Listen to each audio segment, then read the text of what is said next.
ভাই মোটরসাইকেলে বসে রয়েছেন, তেল নাই নাকি ভাই? না তেল না ভোগের লেগা। তো তেল ছাড়া মোটরসাইকেল চলে? 60 টাকা দিয়ে চলাই। কেমনে ভাই? 130 কিলো। মানে এটা তেল ছাড়া চলবে? হ্যাঁ কিভাবে ভাই? ব্যাটারি দিয়া। ব্যাটারি দিয়া? তো চার্জার খরচ না লাগবে ভাই? 60 টাকা মাত্র 130 কিলো। 130 কিলো এক চার্জে? এক চার্জে। বলেন কি ভাই?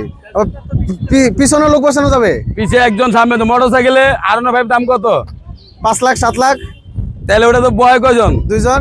তাহলে জামাই চালালে ডার্লিং পিছে দেয়। আচ্ছা তাহলে এটাও- ভিজে, ডার্লিং পিছে ভিজে না? আচ্ছা এটাও ভিজবে? ডার্লিং ভিজে না? ভিজে ডার্লিং কি ভিজা ছাড়া থাকে? না। তা আমার গাড়ি চললে আমার ডার্লিং যখন ভিজবে, আমরা দুজনে ওই ঘরের ভিতরে ঢুকে যাবো। আচ্ছা আচ্ছা, তাহলে তো চলবে উড়াধুরা নাকি? ওরা ধরা আচ্ছা ওর থেকে আমার কম নাই।